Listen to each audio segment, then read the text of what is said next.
people started reviewing our cookies, and rather than kind of fight against it or like, hey, we don't want, we just joined in. Your duty is to make sure you have a crazy good product, because now people are going to review it. Consistency of having it launch every single week at the same time has caused our whole fan base to be like, they're setting alarm clocks, they're doing all kinds of things, and so when that happens, they just know that Crumbl's going to be there. When you win over our hearts, especially for us who try a lot of different desserts, it means that your stuff is really good.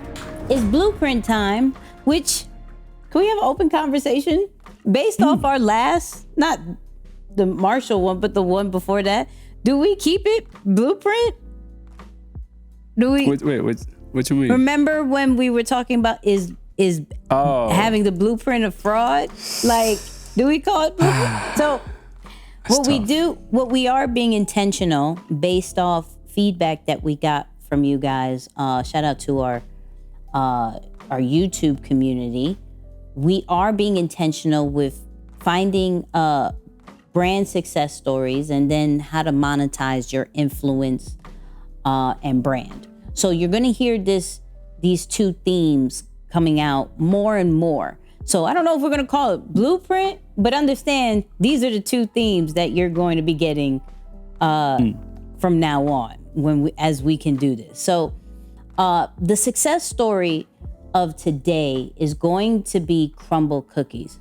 Now, some of y'all have probably seen this pink box, this humongous cookie that has weekly drops, and that people are sometimes in lines to get the next cookie. There are a whole Crumbl review hashtag of people every Monday seeing if these cookies are good or not, right? And so we had to break it down because their average store, I was telling Moose, makes $1.7 million around that, like an average of a store. I think their highest store makes around 3 million. They have millions of followers on social media, and a lot of it is due to user-generated content. And so I wanted to break down how cookies, just cookies, really good cookies too, at certain weeks, not all weeks, certain weeks, right? Really good cookies can gain a following, can gain revenue that we just spoke of, and grew at such a fast pace because they started in like 2017. And so one of the things that I wanted to go over was their social media strategy. One of the co-founders and CEOs, Jason M., I'm not going to mess up your last name, sorry, but Jason M., right, went on a show, like, I'll credit them when you hear and see it, which I actually want to talk about another time, because the interview that we got from is a faceless podcast. So you will see the person who's being interviewed, but you will hear the host be a French fry and speak through the it's really crazy. Hilarious. But right. But so let's listen to what Jason said about the social media strategy for Crumbl cookies and how we could apply that and kind of our own experience with it. The next thing we did is really engage in social media. And what I mean by that is most companies, they'll go and they'll post social media. One, it'll be the same across all platforms, right? Yeah. And they just kind of post it and that's it. So what was our strategy? Our strategy was to go kind of leverage what the platform was already kind of uniquely tailored towards versus trying to push our own content. Does that make sense?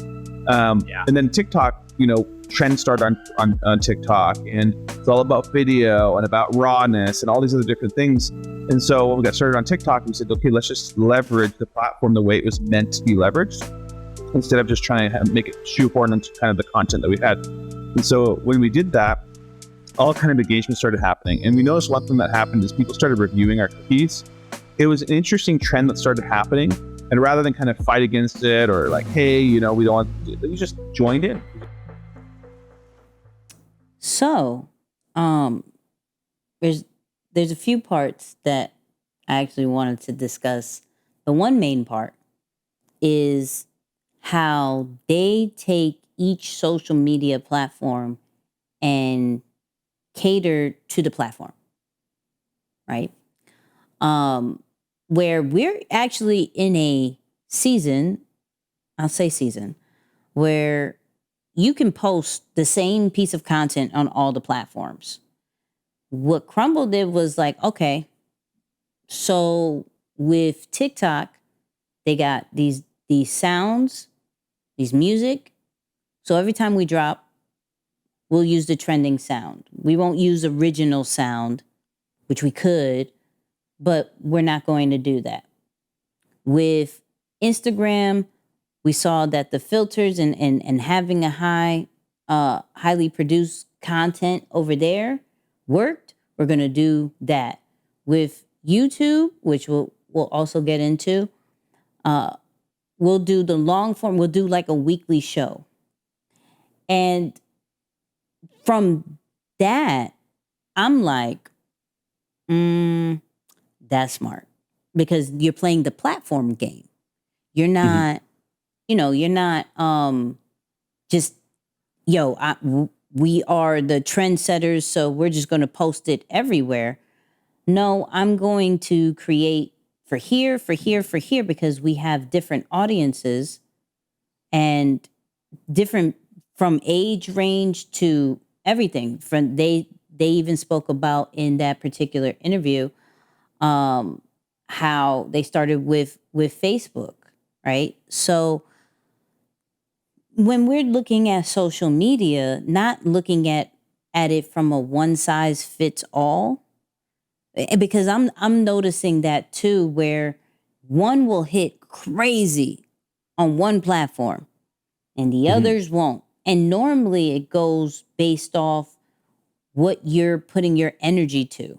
So if you're natively creating for TikTok, but you're putting it on Instagram, you're not going to get the same growth. You're not going to get the same vibes because you didn't make it for them. You gave them like crumbs, right? No pun intended, but like you gave them crumbs and they're like, okay, we'll take it. We'll give it to some people, but we're not going to give it to the max because you're not utilizing what we're putting energy towards. You're not acting, you're not playing house. I mean, you're stepping out all the time. So that's one thing that I've noticed with Crumbl when we're talking about just from a digital side of their growth is we're going to treat each social media channel differently and figure out what works and what was trending. And so it got me thinking about, okay, if we're going to take certain platforms serious, I literally put TikTok on hold for us. Because what we were doing was taking the Instagram and YouTube Shorts one and putting it on TikTok, and they weren't hitting. And so I'm like, instead of wasting that time of that, let's concentrate on the two that has been working, and let's figure out what TikTok would look like for a podcast. So this opened my mind, like, oh, okay, some people, the advice from some people are wrong. Yeah. It's interesting how it can be that simple, even for the largest of brands, right? Like you just said, they just simply came in and played the platform game.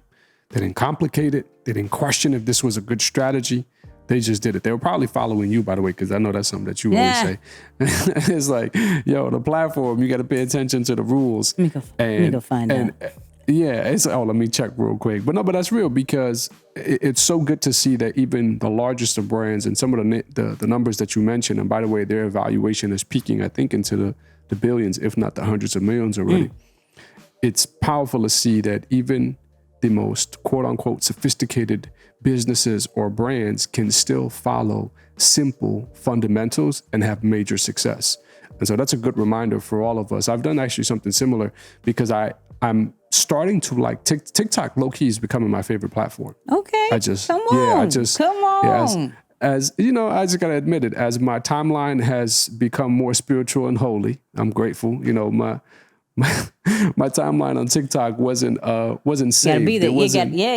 You gotta stay there and curate it. Come on now. Yeah, it was a little wild when I first got on. I was like, holy cow, I can't be on here by myself. And then as it got better and I started getting into more of the educational stuff, I said, I love how just raw and real the information on there is delivered by a lot of the creators. And you could tell that people actually have depth of knowledge over there. It's not just surface level and let high production take over. No, it's really good knowledge or information. So I think this is great and a great reminder for all of us to say, keep it simple. Like seriously, keep it simple. Another key factor to Crumbl's success is their weekly drops, right? So I know I'm a fan. I don't know. I don't want to speak for Moose, but I'm a fan of where every week it's limited quantity, and it has an expiration date, right? So we've seen brands, of course, the Jordan brand, the Nike brand, Supreme, that whole nine where they'll do these drops and then it's gone. It's sold out. So what Crumbl did was, every week our menu is going to change. And we're going to announce it on our social media platforms at the same time, right? At the same time, and show you what it is. I'm like, every week you change? Every week you change. Now, what's cool about this and I would definitely love Moose's side on this, where from a customer side, it brings in new people, right? Because now there's new flavors. I know I started having these cookies when they had like a French toast one. I was like, what? And it had syrup. And I was like, what? Syrup on a cookie? What's popping? And then I wanted it again. It was gone. And I was like, hold on. Now I'm watching to see if it's ever going to pop up. So not only does this weekly schedule brings in new people, but then it also retains them because now they're looking for each week to see what it is, see what to try, or if their favorite one is going to pop up. I sound really excited, but that's because I'm a dessert person. I was going to say something really bad. I'm a dessert person. So, but I wanted your take before I play the video about how they create this experience of a weekly drop. I wanted your take on how they bring in new customers and then how do they retain it, because people don't really talk about that process of bringing in people and how to keep them. I've heard different ways, but the reason for a drop like this is those two reasons. I'm like, you know me, I'm like, how do I apply this somewhere in the brand? No, 100%. I mean, the consistency of quality is the utmost important thing when it comes to this. I mean, you got to think about when you win over the heart of people, especially dessert lovers like myself, like you as well. When you win over our hearts, especially for us who try a lot of different desserts, it means that your stuff is really good. And so to be able to switch the flavors and maintain the quality of product, that's not as easy as most people think. And I think that's why their concept proves to be successful, because it's saying, hey, yes, I'm going to only provide you with 6 options every week. That's all you get. And it's funny because when I was in Florida a couple of weeks ago, my sister-in-law took me there. She said, "Oh, have you ever heard of Crumbl Cookie?" I was like, "No." And then I walked in, I saw the big pink store, and they had like the bake shop right in the back, and the smell, the sugar cane smell, just like the smell of sweets in general, just kind of knocks you out. And she asked for a flavor. She said, "Oh, I'm sorry, we're sold out of that. We only had that last week." And so it was kind of the first introduction to this idea of, but then she said, however, he can try this other flavor. I think it was like snickerdoodle or something. That's a lot similar to the one that you're asking for. I forget what exactly she asked for, but the consistency of quality, and I think that's an important factor here. So for those of you who are saying, I want to apply this same strategy, I want to innovate and introduce new products on a regularly basis, I want to challenge myself to even do it on a weekly or a monthly basis, can you still deliver the same quality of product with each innovation or with each change, right? That's a key factor there. So the consistency of quality is a major piece to that. Yeah, and they're very deliberate. Like they make everything in each store. It's not like it's shipped to them or anything. Like they have all the equipment and that whole nine. And what's funny is that this franchise, this brand started with two cousins who didn't know how to bake. Crazy. Didn't know how to bake, but rented out of space and equipment and didn't know what to do. Actually hired I believe a local baker to teach them the fundamentals. Wow. Crazy. Wow, that's so fire.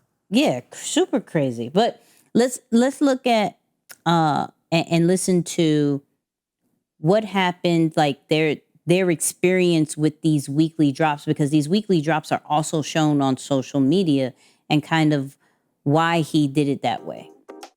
Actually got to the point so much that Instagram and these others would actually flag our videos and almost take them down because we'd launch exactly at 6 p.m. every Sunday Mountain Time. And it would just, there'd be so many comments and likes that they thought like something malice was going on. And so we had a lot of, that consistency of having it launch every single week at the same time. That's caused our whole fan base to be like, they're setting alarm clocks, they're doing all kinds of things. And so when that happens, they just know, that Crumbl's going to be there. And that used to happen with television, but television's all now digital, and seasons get launched at a whole time, and people are watching at different hours of the day, and DVRs there, and recordings there. And so there's like this moment where something launches at the same time where people can kind of talk about it. It doesn't happen very often. So, first off, I mentioned it, but franchise empires with the wolf. That is where these interviews are coming from. Check that. It's a very small channel, but how they do that is really dope. Now, this is where the cliche topic that we have to bring up, consistency. Mm-hmm. They do same time every single week, that it allows their fan base to look forward to something, right? We tend to like downplay the importance, not just of consistency, same time, same day. Because you could be consistent. Oh, I'm gonna do it every Sunday, but you could change in time. So you can't necessarily get people to fully lock in if you change the time all the time. Where if we look at a Supreme, I believe Supreme drops Thursdays at 11 a.m. Eastern. If you look at a Nike, majority of their drops Saturday, 10 a.m. Eastern. And now we hear Crumbl. I think there is proof in the pudding that there has to be something that we do that drops every single week, or if you want to do every single day, whatever your consistency schedule is, at the same time. Praise God, we have a podcast. Drops 9 a.m. every Tuesday. Of the video version drops every Wednesday, 8 p.m. And people are setting their, appreciate y'all, because y'all the listeners. But that consistency now gets people like, okay, I'm gonna get this, and the next day they go review it, which is like that simple thought of creating a fan base, though may take a minute, is something that we can't just look over and have to apply somehow. So even with me, I'm like, what? With my lives, there's one live that I do that is super spontaneous whenever I feel like it on Mondays. It could be 9:30. It could be 10. It could be 10:15, right? I have an alarm now for 9:30 because of this clip. Nice. Right? Yeah. Wednesdays with my content corner, now that's 9:30. That I was like, I'm gonna make sure everybody locks in at 9:30. But that little thing can be the true community builder that we're just looking over. No, absolutely. You know, a fun fact that I just saw this as we were doing the research. A lot of the brands that you mentioned, Nike, Supreme, and granted, this is not a product that you eat. I know, obviously, once you purchase, you have to, or once the release is made, you purchase, you have to wait for it to ship. Interesting thing about them is that they release the flavors on Sunday, but all of their stores are closed on Sunday. So you really can't purchase until the following day and then engage with the product. So I think there's that part of delayed gratification as well. Like, yes, I'm going to still be consistent in all of these different things when I announce the quality of the product and these different factors. But as far as when I allow you to engage with it, you have to wait a little bit, which is a little bit risky, by the way. Like for me, if I were in that position, to be honest with you, I don't know that I want to take that risk especially in today's world where there's so much happening that you could possibly forget. Like, how do I know that, you know, you're going to remember to go and get or try this new flavor the next day or sometime during that week? But it just shows how much brand equity their customers have with them, or how much brand equity they have with their customers, so that you can still wait a full day and still want to go to the number that you mentioned in the beginning of the pod, 1.7 on average generating for each store. Yeah, you got some seriously loyal people that are waiting to purchase and try the flavors. Yeah, and they have well over 500. I think it's definitely way more. So I'm going to say more than 500 stores, definitely in working to do up all 50 states, and they're making some plans to do international.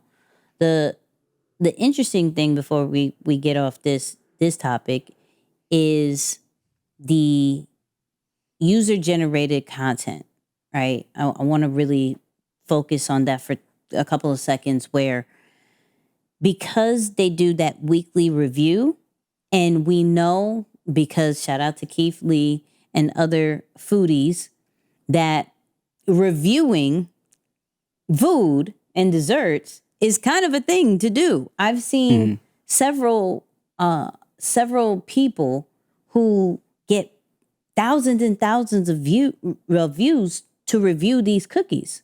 They do it every single week. And so what does that do for the brand? They leverage that. If that's going to be the situation, we're going to share some of these on our stories. You know, we're not going to fight the reviews. We're going to leverage the reviews. And that is something that we have to look at as brands, of how can we leverage user-generated content, especially those faceless brands, right? We search for people who are going to use our product and our service, but how are we making it fun that they want to create content about it? That they like, it's like, I either want to say something positive or I want to say something trash. And so now your duty is to make sure you have a crazy good product, because now people are going to review it.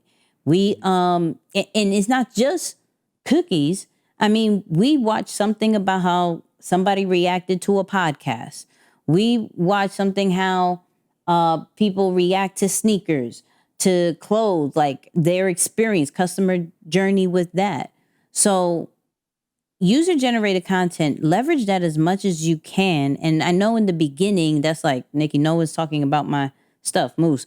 They didn't even buy my stuff to review it. But sometimes that means maybe we can plant some seeds, give some things away just to get the feedback. But that's my thought. No, 100%. I mean, hey, it's something that we're actually starting to actively do now, which is we're thinking on the back end, how can we incentivize and even automate this user-generated content into our customer journey already so that we can encourage people to share and share their thoughts online. Now, there's a form of accountability that comes with that, as you mentioned, because you're now saying, I am confident enough in my product that I feel you're going to give me an honest take, and I hope it's a good one. But even if it's a bad one, I still think there's some positive that can come from that because people can see, right, both sides of the story. Because, hey, to say that every single product, or even to say about Crumbl Cookie that every single review has been positive, I doubt it, right? It's subjective, like we've always said. Success is subjective. Opinions, that's exactly what they are. They can sway. Some people can love it, some people don't love it. That's just common. And so even just that thought process in general, it shows the authenticity of the brand to say, hey, we invite the realness of everything, and we're not just going to bombard you with how great our stuff is, almost as if there are no flaws, right? So I think there's like a uniqueness in that because most brands, especially new brands, they only want to highlight the positive. It's easier to try and mute the negative so that you can attract more people. But think about the realness that comes with that move and saying, no, we're going to ride the wave. Let you do it. And we know the power behind influence of user-generated content, so we'll go behind that. So yeah, it's a big move. And I wish we would have realized this, at least me personally. I wish I would have realized how big of a movement this was 2 years ago, 3 years ago, right? To jump on in that momentum early. I don't think it's too late now because we talked about it briefly on the line today about influence with creators is only still increasing. So it's not going to go away, especially as brands play a lot of the corporate games of let me support everything and everyone and not have a true mission or value that I stand on because I want to be liked by everyone. I think more and more people are realizing like, no, I don't trust what you like or what you want to present if you like everything, right? Like you're just playing the corporate almost manipulation game. So I know at least a brand is going to give me an honest opinion. And by a brand, I mean like a personal brand or a creator. So yeah, I don't think it's going anywhere, but yeah, if I could turn what is it called? Turn time machine, turn the clock back or whatever it is and jump back into 20. Yeah. Jump back into that. I would have been, yeah, UGC all day. So yeah, good stuff. Yep. And that is our version of the success of Crumbl Cookies. That weekly drop. Y'all better pay attention to it and think of it more of like how can you apply as well as the social media strat. But that weekly drop is the golden ticket for their success for sure.